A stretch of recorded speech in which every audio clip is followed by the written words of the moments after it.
والله يا حبيبي الكم فدان والكم بيت على الكم مليون اللي انت عملتهم في الغربة يا دوب مستقبل العيال. نعم. انت بتقولي ايه؟ دول 17 سنة غربة، فدخلت تقولي لي مستقبل لعيالك؟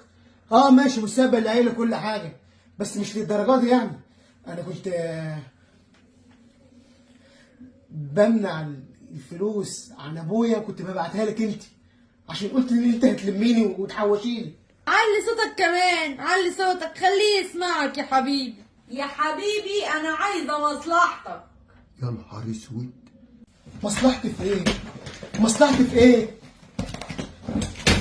ده انا جاي من الامارات بشويه هدوم، شويه هدوم لبس، يعني مش جايب اي حاجه للبيت ولا جايب اي حاجه. الله يرضى عليك، قولي اللي انت بتهزري معايا. الفلوس بتاعتي شقى عمري، 17 سنه غربه. يوه، قلت لك ان انا بأمن المستقبل للعيال. في ايه يا مندو مالك؟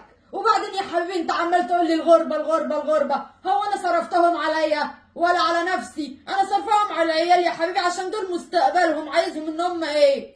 يخيب املهم في الحياه. انت اتجننت في عقلك؟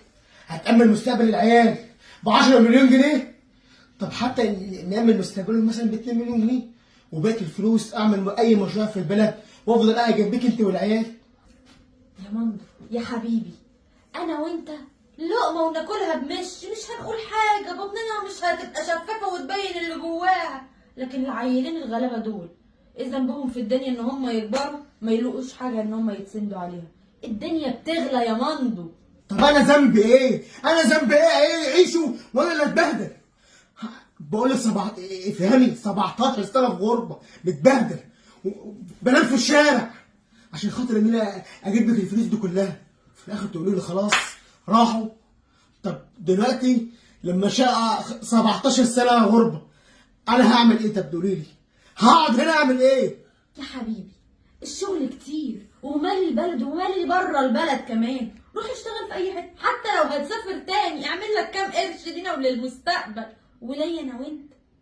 وانا هفضل بقى طول حياتي مكتوب عليا الشقه والغربه؟ يا شيخه منك لله وحسبي الله ونعم الوكيل فيك.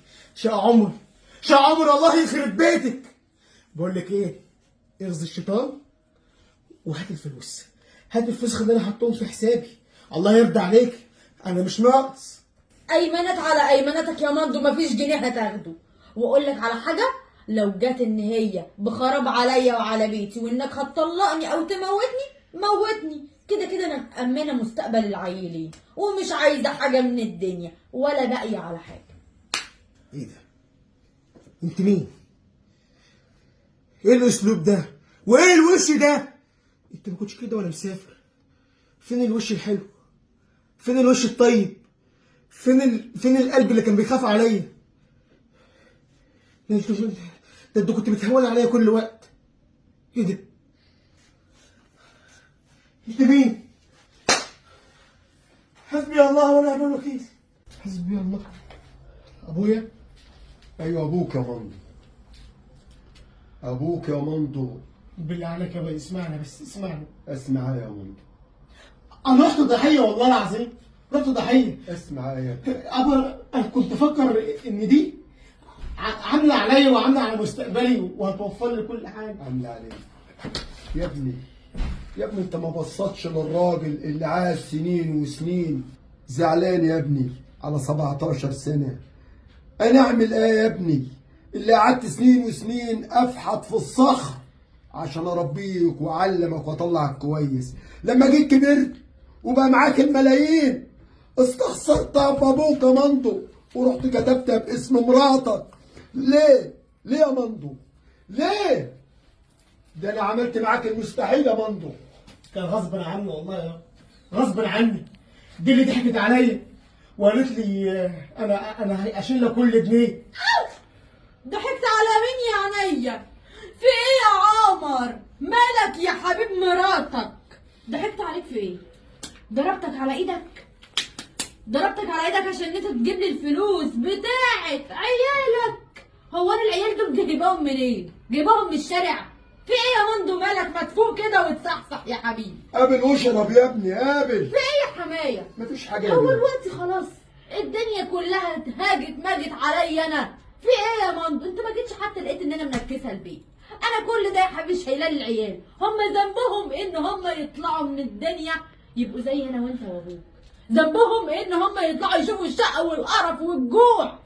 انت عارف مراتك كام مره نامت على المخده معيطه؟ عارف مراتك كام مره نامت وبطنها قرص على نفسها من الجوع؟ عارف كام مره انا حسيت بطعم الاهانه والمر والتعب عشان انت تبقى مسافر وانا محتاجالك وعماله بربي طفلين لوحدي؟ عارف كل ده كان معناه ايه؟ ده مش معناه فلوس وبس. يعني عايزه توصلي رساله ان انت خلاص بلاش حاجه عندي. لا انا ما قلتش كده، ولسه بحبك وشارياك يا ابن الناس، بس كل اللي طالباه حاجه واحده، مش كل حاجه نبص لنفسنا. احنا عمرنا كله ضاع. كله ضاع على ايه؟ زي ما انت تعبت وشقيت وطلع عينك وانا مقدره كل ده فوق دماغي. انت راجلي وابو عيالي وحبيبي، بس ربنا وحده اعلم ان انا خايفه على العيلين دول، خايفه عليهم. انا ما عملتش كده على فكره اسوء عليك يا حبايب، والله العظيم ربنا اعلم ان انا بحبك وبعتبرك زي ابويا. يا بنت وانا ما بجيبش اللوم عندك، انا بجيب اللوم عند ابني اللي ابنك استخسر نفسه. في ابوه اللي كبر ورباه. ابنك ما كانش يعرف اي حاجه وما يعرفش ان انا ما بديلكش طب الفلوس. خلاص يابا، خلاص يا روعه، من بكره تجيبي لي كل جنيه انا كنت بعتهولك. لا يا مندو لا. خلاص بس خلاص خش يلا. يلا يابا يلا بعد ما قفلت بيتي. انا لو على مين ولو على جثتي مش هخلي حد نهائي يلمس اي حق من حقوق عيالي، لو على موتي.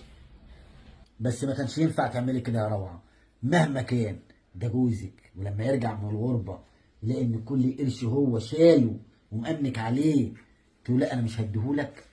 اي انا لو مكانه مش هسيبك، ولا ايه؟ انا فاهمك يا علي وعارفه ان هو حقه ان هو يتضايق، بس انا لو هيحصل انا ما ينفعش ان انا حد يلمس اي حق من حقوق عيالي.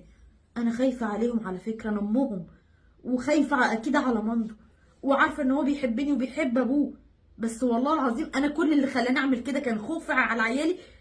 زي المثل كده بيقول الدب قتلت صاحبها، من كتر ما هي خايفه عليه وبتحبه. مهما قلتي دي فلوسه قبل ما تكون فلوس عيالك وفلوسك.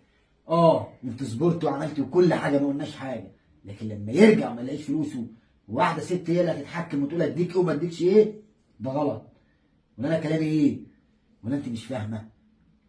ليش بقى عيالي ومستقبل؟ طب ما هو مسافر ومتغرب وشرب المر عشان عياله، هل يعني هياخد فلوس يسكربها يعني ولا يشربها؟ ما الراجل اكيد هيحطها في حساب ولا في اي حاجه ويعمل مشروع وياكل عياله. دلوقتي هسالك سؤال، الفلوس دي لو راحت دلوقتي منك هيرميكوا؟ هيسيبكوا؟ ولا هيفضل يفحت في الارض وفي الصخر عشان ياكلكوا ويشربكوا؟ مش قصدي يا علي، انا عارفه، بس انا ما كانش نظرتي للحياه نظره اكل وشرب، ما الحيوانات بياكلوا وبيشربوا يا جدع. انا خايفه على مستقبل انت لما جيت ان انت تتجوز حسيت بايه؟ انت كنت بتدوق قدام عيني المرار والجوع والطفح الدم عشان الجنيه، وما كنتش عارف ان انت تتجوز، وخطوبتك قعدت 4 سنين. واي شاب في الدنيا دلوقتي يا اما بيلجأ يا اما جار قديم يا اما ان هو بيبقى مش عارف هيتجوز ازاي وبيسيب في الاخر خطيبته عشان مش عارف ان هو يجمع ربع الثمن بتاع البيت. يا بنت الكلام ده لو جوزك جايب قرشين يكفوكوا بالعافيه، لكن لما تاخدي منه كام مليون وتقولي اصل مستقبل العيال. انا عارفه. طب هو فضل تعبان، لازم جاي عشان يرتاح بقى، خلاص كفايه. عايز يرتاح، هيرتاح بقى ازاي وما حدوش حاجه؟ انت بتقولي ايه؟ قالي الكلام قبل ما تقوليه. هروح ان انا راضيه علي. تراضيه؟ روح يا روعه، ربنا يهديك. قول لي يابا اعمل ايه؟ قول لي. يا ابني العمل عمل ربنا، كانت غلطتك من الاول.